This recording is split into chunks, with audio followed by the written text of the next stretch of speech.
Good morning or good afternoon if you are catching this later in the day. Today is all about using one line to create both the outline and the details of an object that you see.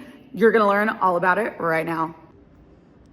All right, this is gonna be the object that we're gonna draw, and I'm gonna walk you through going through, observing the object, and drawing the contour version of it. First and foremost, your eyes and your pen or pencil, they're a team. Wherever your eye travels, your pencil moves along that edge. What this means though, is instead of looking at this object and trying to take all the detail in at once, we're gonna slow our brain down and we're going to slow our eyes down and we're gonna start in one spot and then work our way around. With these, the key is problem solving. So in order to problem solve for these drawings, we need to figure out how to get from point A to point B. We cannot pick up our pencil. I am using a pen so that you can see the visibility and it's really bold, but you will be using a pencil. And this is a one-line challenge. We're gonna draw the whole cat, details included, using only one line.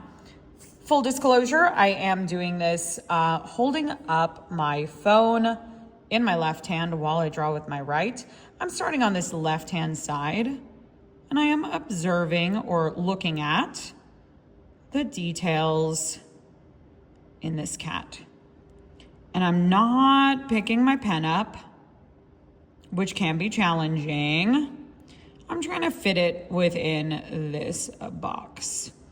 If you mess up, that is just fine. That's kind of part of the process, y'all.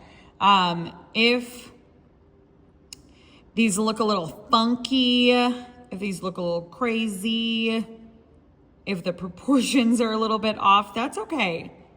Give yourself some grace. The challenge here is trying to slow your brain down and also trying to strengthen those fine-tuning wrist muscles. Moving that one continuous line around takes muscle, not strength necessarily, but you need to have some control. That's the word I'm looking for. So I'm going in and problem solving, y'all. I'm trying to figure out how to get from point A to point B without picking up my pen and still kind of making it similar. Obviously, we're gonna have lines where they don't exist, with the example being on the face.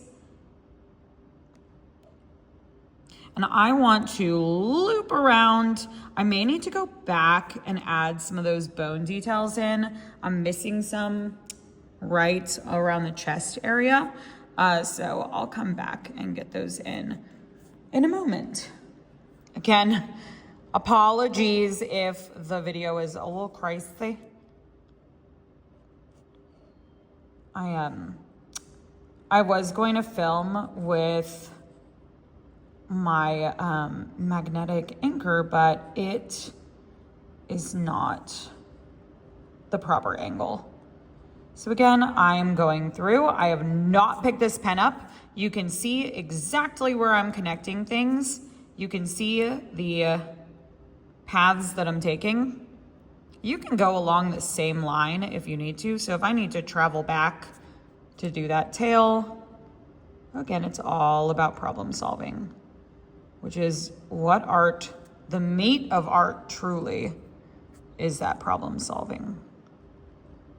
And we have the tail, and we're done. Now that I'm done, I can pick up my pen. Here we have the original, and here we have the one line. Again, this is a one-line challenge. This is meant to be a little tricky. That's why it's a challenge. Just try your best. You've got this. I'll see you in my next video. Bye.